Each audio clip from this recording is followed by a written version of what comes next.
Bonjour, merci d'être venu. Je suis Corentin Pronos de Villes et Projets, Nexity Villes et Projets, aménageur de l'opération. On va vous parler de l'écoquartier des Logiers à Solliès-Pont, à côté de Toulon. Alors, je suis avec monsieur le maire de Solliès, André Garon, qui va vous parler de l'émergence du projet, et puis Julien Mérignac, qui dirige Citadia, qui va vous parler, vous présenter la démarche de construction de l'écoquartier. Je laisse la parole à monsieur le maire. Oui, bonjour. Donc, je m'appelle André Garon, je suis le maire de Solliès-Pont, une ville de 12 000 habitants. Je me sens un peu petit poussé aujourd'hui, parce que avoisinant des villes de 300, 400 000 habitants. Mais enfin bon, la valeur n'est pas proportionnelle au nombre d'habitants.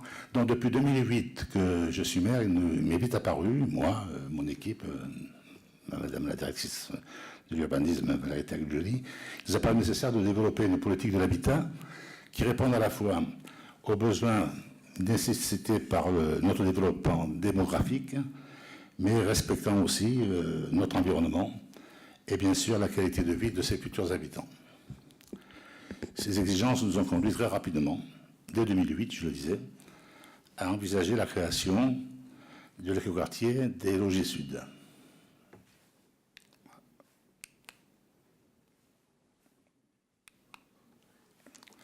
Voilà. Donc derrière moi, je vais situer ma commune. C'est une commune, vous voyez. Ah, non. Ah. Attendez. Bon, il faut revenir là, il faut revenir. Voilà. Après. Voilà. Je vais les passer si vous voulez. Bon, je les passerai, bon, ça, c'est simple comme ça. Donc, vous voyez, c'est une commune d'une surface de 1730 hectares, donc d'une taille modérée, qui a la particularité de se situer entre les deux massifs de la Sainte-Baume et des Maures, et en arrière des 13 communes qui forment depuis le 1er janvier 2018 la nouvelle métropole Toulon-Provence-Méditerranée. Alors, cela a pour nous une importance importante, une importance capitale, c'est que voisinant ce grand voisin, chez lequel nous comptons adhérer bientôt, mais il est absolument nécessaire que nous puissions garder notre identité, que nous développions une politique de l'habitat active pour garder, ou du moins attirer et fixer nos jeunes actifs. Donc, cette commune est caractérisée par une forte empreinte agricole. Elle était très importante il y a quelques années, elle l'est encore. Vous savez que nous sommes la capitale de la figue, hein, pour l'anecdote. Et cette proximité de la métropole, dont je le disais, nous oblige à maintenir notre identité et surtout, pour ne pas devenir une cité dortoir, de développer un habitat qui puisse recevoir les jeunes actifs. Alors il y a deux volets, l'emploi et l'habitat. Nous parlons de l'habitat aujourd'hui. C'est développer une nouvelle polarité d'habitat dans cette région à l'est de Toulon, en diversifiant l'offre de logement, la rendre accessible à tous et produire une certaine quantité de façon, je le répète encore, mais c'est essentiel pour nous, d'attirer et de fixer les jeunes actifs. Nous avons des atouts qui se détachent sur cette carte. C'est les axes de circulation, d'abord naturels, le Gapeau, un fleuve côtier torrentiel, et la voie ferrée, qui existe là depuis 1864, avec la gare, vous voyez, qui est à proximité immédiate de la zone de l'écoquartier dont nous parlerons, et entre les deux, le centre ancien. Bon, voilà pour les atouts, mais il y a aussi des inconvénients. L'inconvénient majeur, c'est que ces deux segments, voie ferrée et autoroute, réalisent un véritable étau gênant qui a gêné formidablement le développement de Solliès-Pont. Vous le voyez, le centre ancien se situe entre les deux axes de circulation, alors que l'agrandissement s'est fait en périphérie, dans des lotissements périphériques, essentiellement pavillonnaires. 65% de notre habitat est représenté par des pavillons. Et vous voyez un bâti pavillonnaire tout à fait anarchique, hein, à la parcelle, sans voies équipée, sans équipement public, qui favorise certes l'individualisme, mais certainement pas la vie d'une commune. Donc, deux types d'habitats, du fait de cette disposition. Le centre ancien, qui représente 30% de la population, qui est essentiellement formé par des maisons de village, avec des insuffisances à la circulation, le stationnement, et un centre paupérisé également. Le lotissement pavillonnaire, enfin, où les habitants ont une certaine qualité de vie supérieure, mais, je vous le dis, consommatrice d'espace et favorisant l'individualisme dans une zone sous-équipée. À cette segmentation de la ville, c'est donc ajouté un morcellement pavillonnaire de l'habitat, qui est quand même catastrophique pour nous. Si la population a doublé en 30 ans, actuellement elle stagne. Pourquoi? Parce qu'il y a eu un vieillissement de la population, les nouvelles générations n'arrivent pas à se loger, ce n'est pas dans les villas qui sont hors de prix, ou dans le centre paupérisé qui trouvent l'habitat correspondant à leurs besoins. Nous avons réagi en créant 9 opérations d'habitat, notamment habitat social, à 80%, 9 opérations dans le centre ancien. Et il faut quand même faire mieux, parce que le foncier est épuisé à ce niveau-là. Et nous avons la chance, donc, d'avoir une parcelle, une dent creuse, du foncier disponible, où va s'installer notre écoquartier.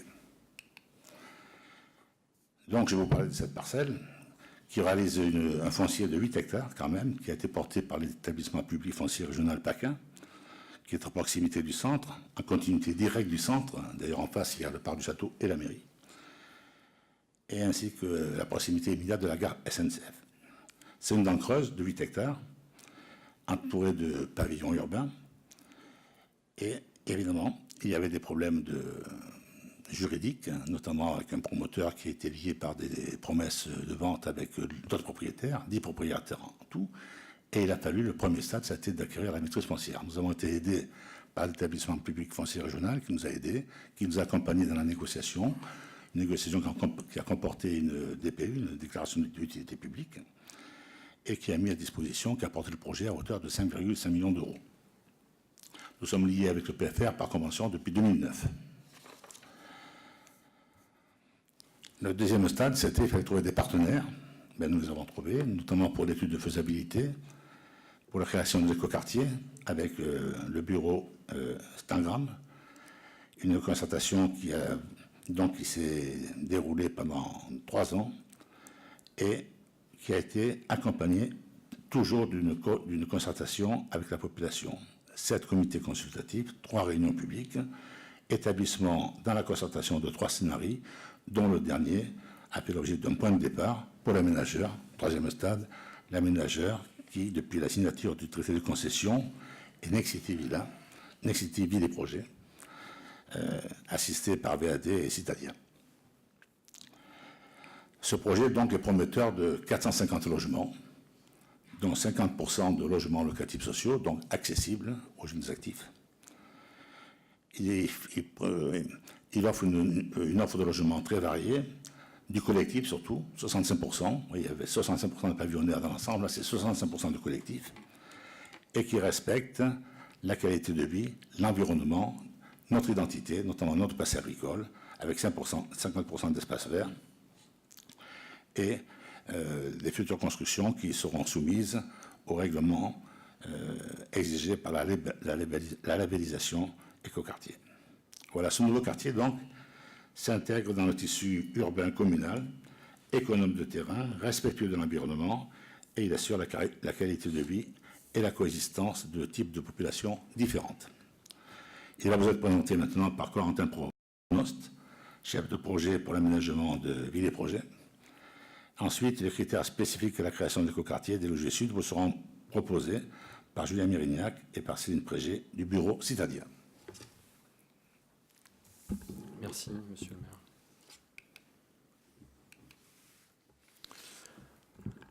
Il ne suffit pas d'un tas de maisons pour faire une ville, il faut des visages et des cerises.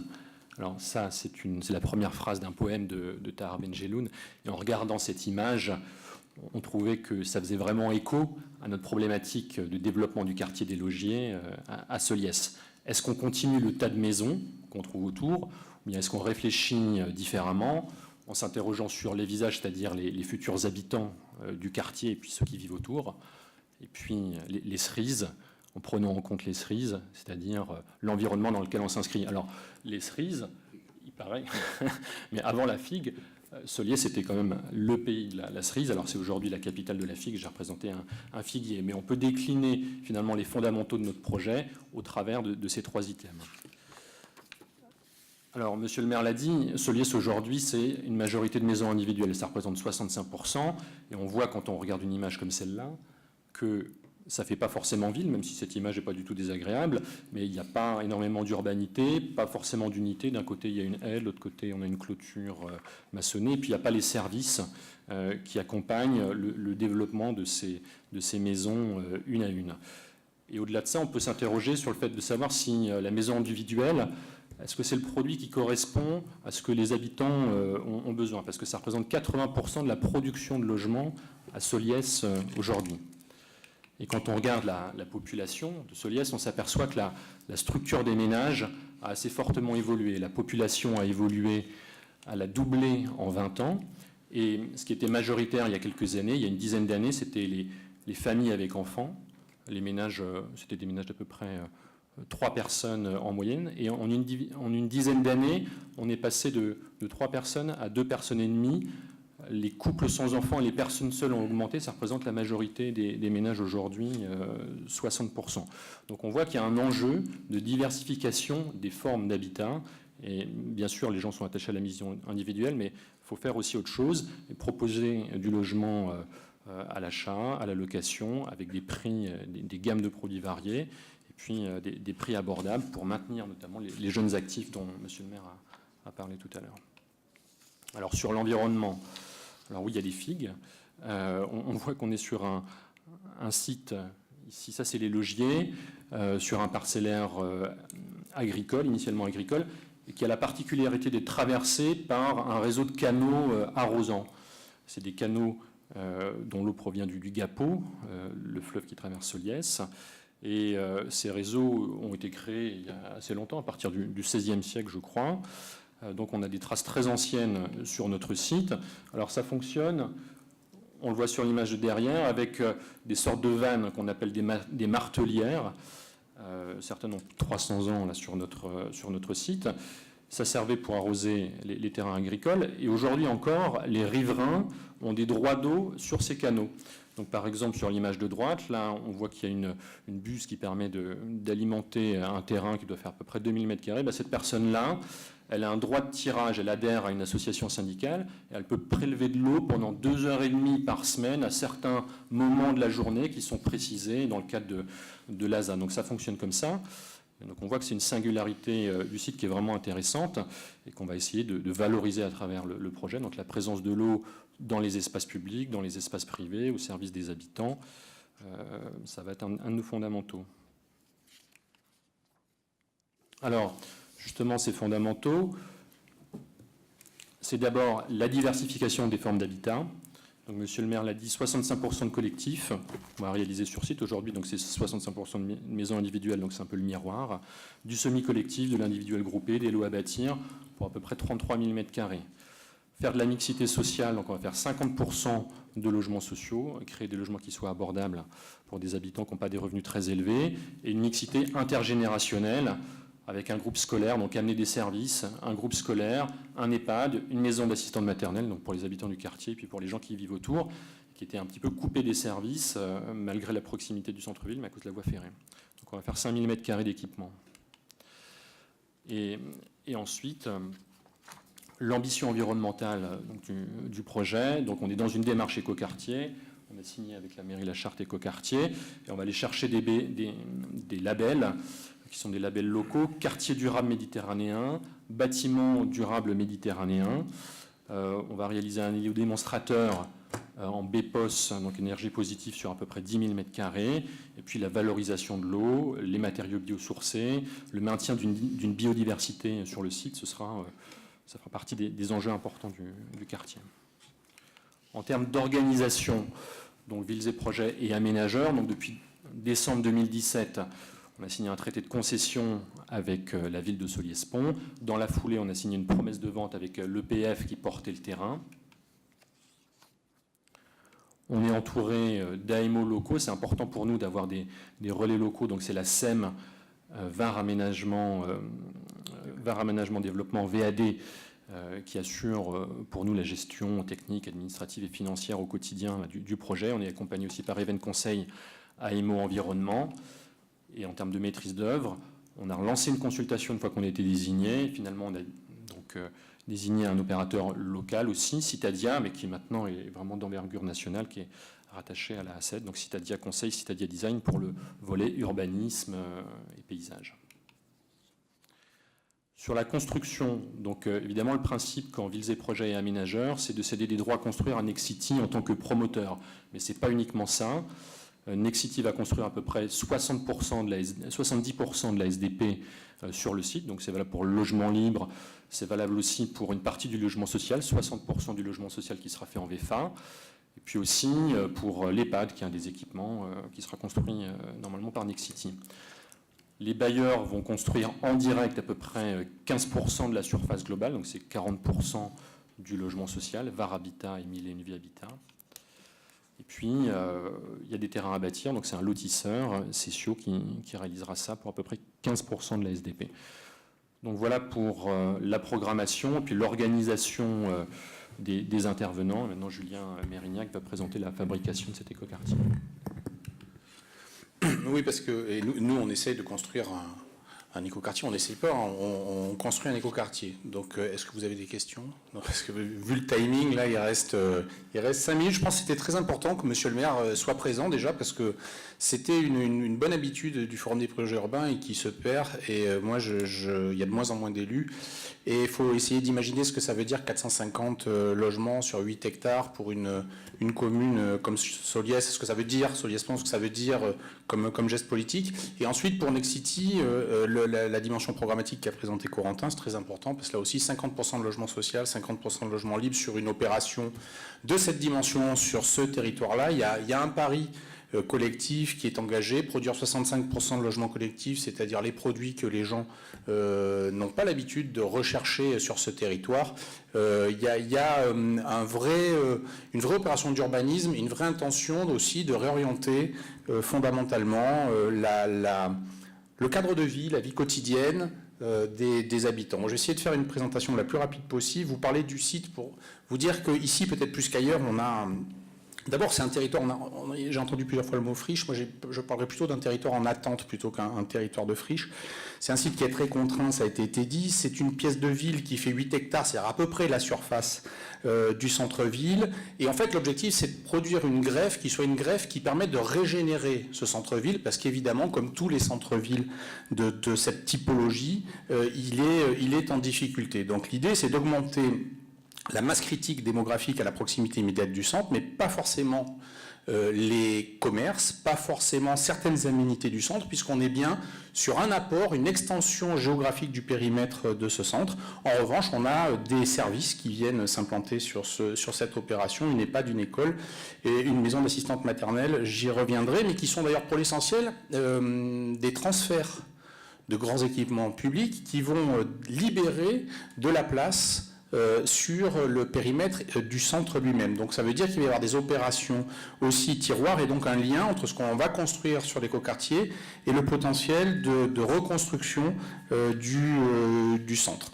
L'idée, c'est de faire sortir les formes du centre à l'extérieur de son périmètre actuel, mais pas forcément, encore une fois, les fonctions. Et faire rentrer du collectif, ou faire sortir, pardon, du collectif dans ce creux, ça veut dire aussi quelque chose, puisque là, les limites étant très figées par les infrastructures et par le périmètre lui-même, on voit bien qu'autour, on est entouré de beaucoup de pavillonnaires, de maisons individuelles. Donc venir proposer ici du logement collectif, des typologies, des hauteurs, c'est un challenge.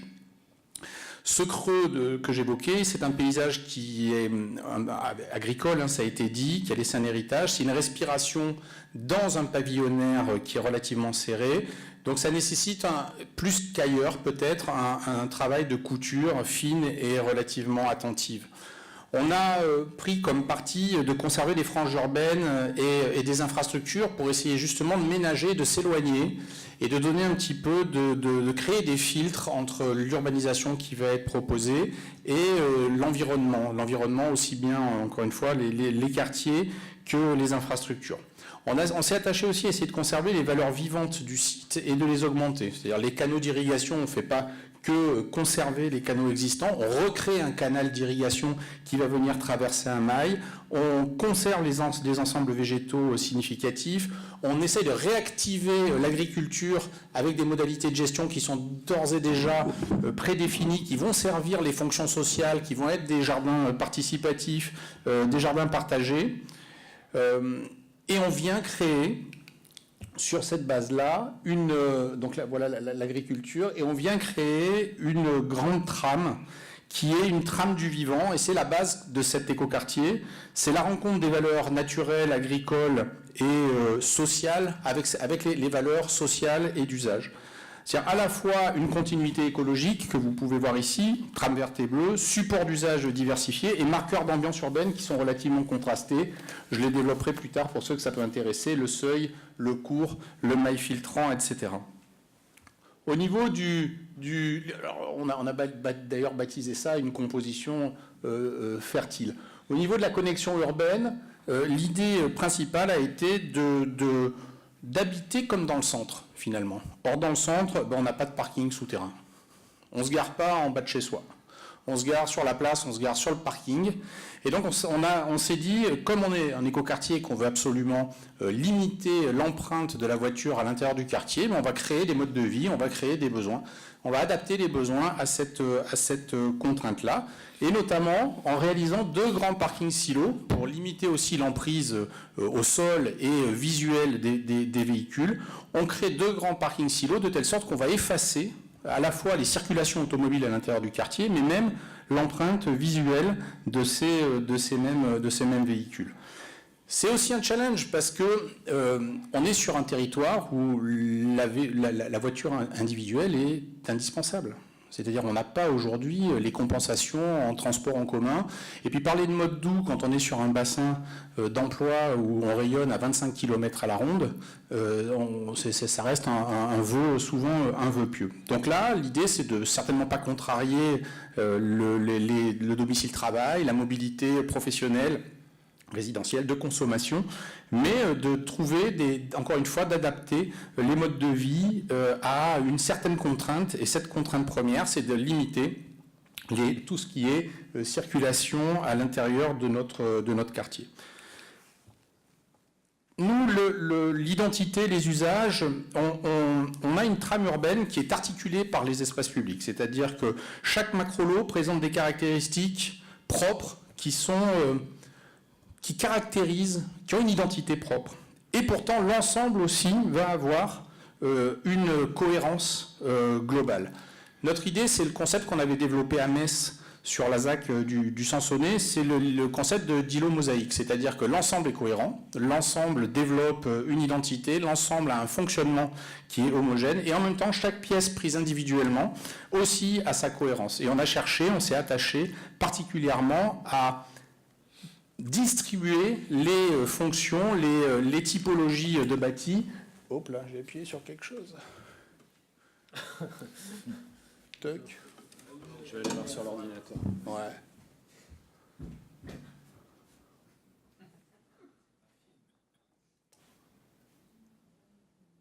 Toc.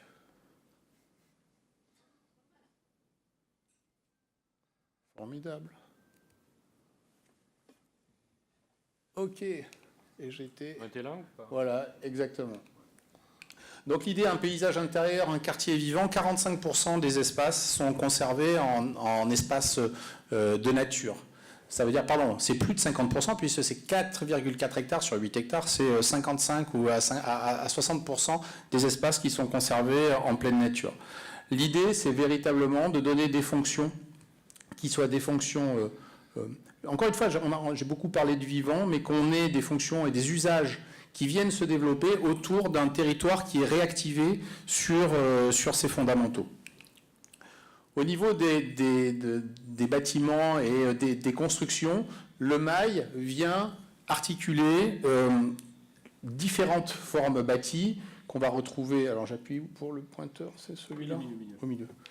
Ici, vous retrouvez l'EHPAD, vous retrouvez l'école, et en cœur de maille, pour démarrer, c'est là qu'on a décidé d'implanter les formes urbaines les plus originales, c'est-à-dire le bâti intermédiaire qui est une sorte de réinterprétation de la maison de village caractéristique. On en reprend vraiment les typologies, les emprises, les hauteurs, la contiguïté, et pour autant on propose des produits logements et une morphologie, un traitement architectural qui est pleinement contemporain.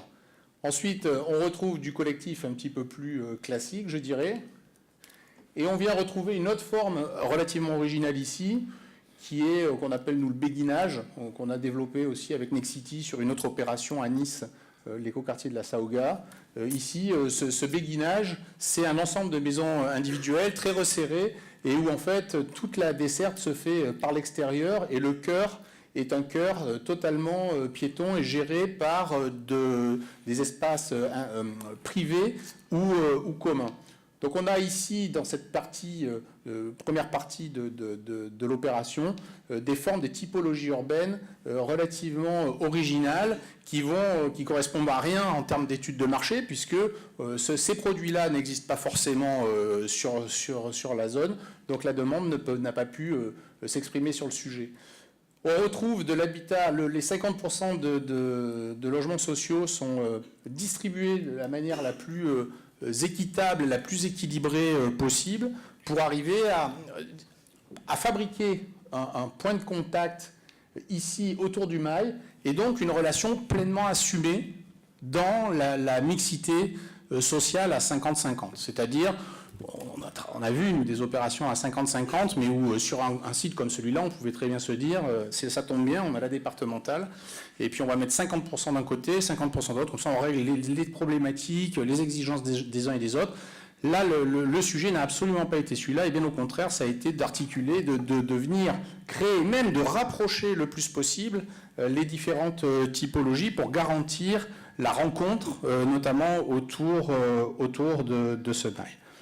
Voilà à peu près ce que je voulais vous dire. Il y a un sujet que je n'ai pas abordé, mais qui est relativement crucial, qui est le point de franchissement ici, dans de la route départementale pour garantir le bon fonctionnement entre les deux parties du quartier. Et puis dans la valeur des espaces naturels que j'évoquais tout à l'heure, il y a un point qui me semble très important, c'est que toute cette partie-là, en réalité, de notre quartier, qui est une sorte de dépression, on vient traiter à cet endroit-là une problématique importante, et particulièrement avec les événements récents, encore une fois, qui est la problématique du ruissellement urbain et de tout ce qui est imperméabilisation des sols, stockage des eaux pluviales.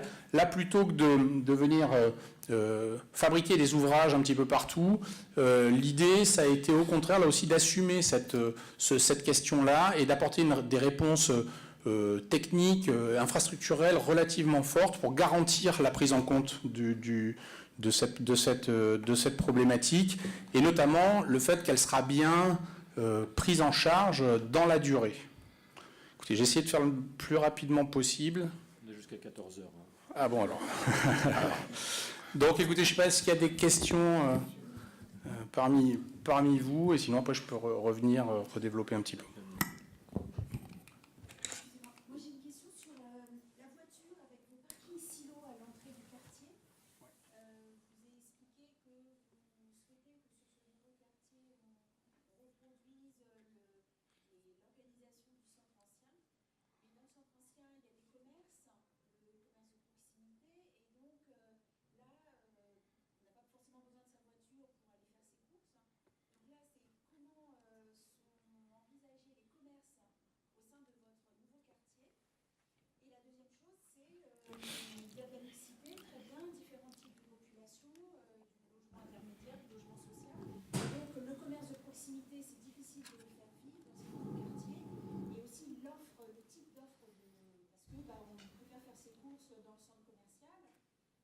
On se dit qu'on va avoir des meilleurs prix que chez le boucher du centre-ville. Alors, la réponse va être simple, il n'y a pas de commerce sur l'opération, parce qu'il y a un enjeu de préservation du commerce du centre-ville, justement, qui a des difficultés à se maintenir. Et c'est souvent les enjeux de ce type de ville, où des centres commerciaux se développent en périphérie, créent une concurrence, et nous, on souhaite absolument limiter cette concurrence. Mais en contrepartie, on va essayer de valoriser au maximum le franchissement de la voie ferrée, et donc la traversée et les parcours piétons en direction du centre-ville, parce que le centre est tout près. Donc nous, à travers notre opération, on va aussi embellir. Alors on n'a pas la possibilité de l'élargir plus, mais il y a un passage sous la voie ferrée qu'on va venir retravailler. On va créer des parcours en direction du centre. Voilà. Et puis après, évidemment, le potentiel commercial sur ce site n'est pas du tout évident à trouver, hein, compte tenu de la zone de chalandise. Après, s'agissant des parkings, on n'est pas uniquement en parking silo. Donc l'objectif, c'est vraiment de préserver le cœur du quartier de l'arrivée de la voiture. Donc on gare sa voiture à l'entrée, mais on aura quand même la possibilité, sous certains îlots, pas tous, pas forcément sous les îlots qui sont le long du mail, mais sous d'autres îlots, de se garer en parking souterrain et un petit peu en surface. Donc on aura une diversité de possibilités de stationnement.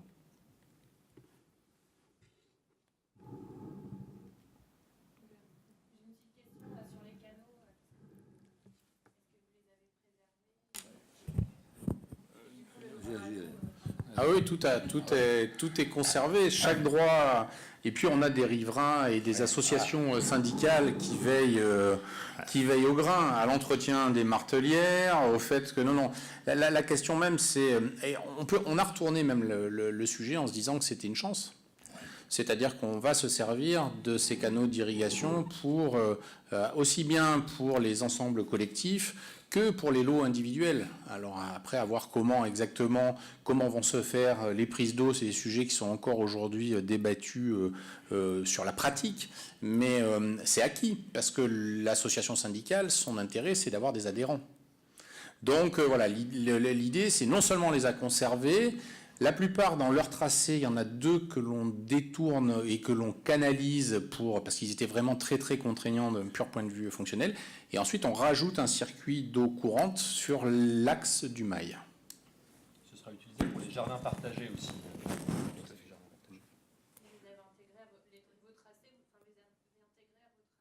Tout à fait. Vous le présentez sur les premières images, c'est ça ? Ils étaient là. Voilà. Et donc, en fait, on le développe sur le mail central. Et alors, il est en vert aussi. Là. Ouais. Donc, ça, ce sont des canaux qu'on maintient. Là, il y a un canal. Et celui-là, on le crée. Et celui qui est en limite aussi. Et celui-là, il y en a un ici également. Donc, celle-là, on va les préserver. Et on recrée un circuit d'eau au niveau du mail central.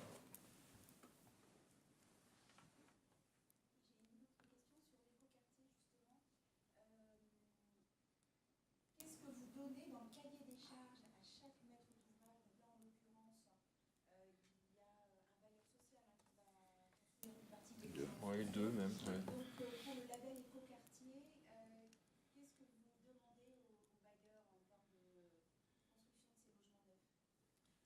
ces logements neufs ? On est en train de se caler justement sur la grille pour cibler nos objectifs, mais il y aura alors pour l'écoquartier et les labellisations QDM, BDM, alors des obligations sur les performances énergétiques, puis surtout sur les matériaux biosourcés, donc l'utilisation probablement du bois sur une partie des matériaux, alors peut-être pas sur les logements sociaux, peut-être plus sur les maisons individuelles groupées dans la structure des bâtiments, sur du béton si on utilise du béton bas carbone, et puis après on va fixer un petit peu plus précisément nos objectifs, donc sur les économies d'énergie, sur le maintien de la biodiversité, sur tous ces sujets-là, et l'isolation.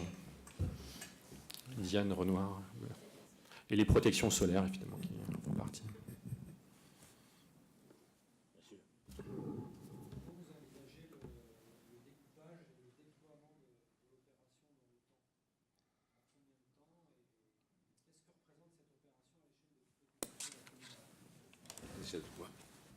Alors, je vais repartir sur le plan. On a 4, en fait, c'est comme un cadran avec 4 tranches, on va dire. Ici, vous avez l'îlot démonstrateur qu'évoquait Corentin tout à l'heure, donc, qui est le premier à devoir sortir, où on retrouve du livre, du social, un silo et un équipement avec l'école.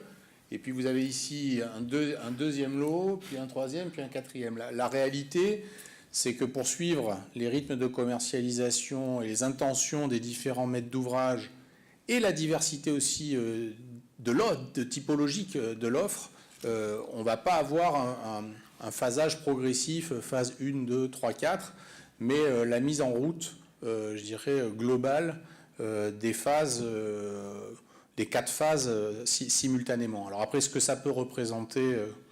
Donc on est sur la phase 1, l'îlot démonstrateur, sur des dépôts de PC qu'on espère au printemps de l'année prochaine, avec des livraisons qui seraient fin 2021. Et puis ensuite, on va se décaler un petit peu dans le temps sur l'îlot 2, mais vraiment pour les îlots A et B, la partie gauche sur des PC qui seraient déposés dans le courant de l'année prochaine, pour des livraisons 2021-2022. Les 450 logements devraient être livrés, c'est dans le cahier des charges, hein, en 2023.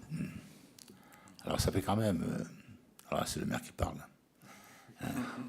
2023, 2008, 2023, moins 2008, 15 ans. 15 ans pour faire un projet comme ça. Je dois vous dire qu'on a été assez seuls, sauf nos partenaires, hein, bien sûr, le PFR, j'en ai parlé, et qui ont été rejoints après par Tangram, Citadia, Nexity, enfin, puis des projets. Mais de la part de l'État, pas beaucoup d'aide, sinon des persécutions, hein, concernant la loi SRU, qui se balade au milieu, on n'a pas besoin de ça, hein, Et je suis un peu dubitatif, hein, je sors d'une table ronde là, qui concernait un projet en rue d'Avignon, 96 000 habitants. Bon, nous, c'est que 12 000, d'accord, hein, mais c'est le 9e quand même, le 8e. 115 millions de subventions pour Avignon. Et nous, rien du tout. Alors, ça pose quand même un problème, là. Ça pose un problème. On n'a pas l'ambition et la prétention de se comparer à des villes de 100 000 habitants. Hein. Mais nous, ce serait comme tenter du centième de ce qu'a Avignon. Du centième, ça nous aurait aidé parce qu'il faut faire un bassin de rétention. On va avoir des frais d'aménagement. Et ça, qui c'est qui va le payer? C'est la commune. Qu'est-ce que nous avons comme subvention? Rien du tout. Il y a un déséquilibre quand même, hein, entre la ruralité. Nous ne sommes pas ruraux, en plus. Nous sommes à moitié urbain, moitié ruraux. C'est pour ça qu'on va rentrer dans la métropole. Hein. Parce qu'on a compris, quoi. On a compris que tout est pour les grandes agglomérations et rien. Et pourtant, 3/5 des gens vivent en milieu rural, quoi. Et pour eux, il n'y a rien de prévu. Il n'y a que la prise de risque, hein, et les concours privés, hein, des bureaux d'études et le PF d'État. Voilà. Voilà, moi j'ai appris ça moi aujourd'hui, vous voyez. Je suis venu sur l'espoir, quoi. Hein. Il faut sortir de cette petite ville, quoi. Et j'ai vu Avignon, 96 000 habitants, 8 fois la mienne, quoi. Hein, mais vraiment, il parlait de centaines de millions d'euros, quoi. Je me dis qu'il y a un problème qui ne va pas, là. Voilà, c'est tout.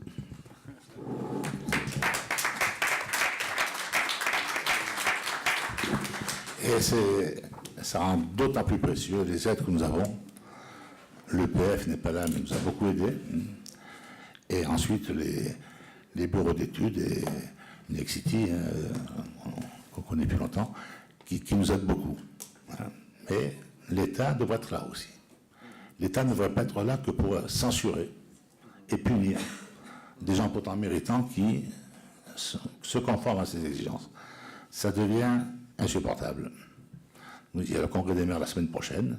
Eh bien, j'espère que les maires vont dire ce qu'ils pensent du gouvernement, c'est-à-dire pas grand-chose de bon.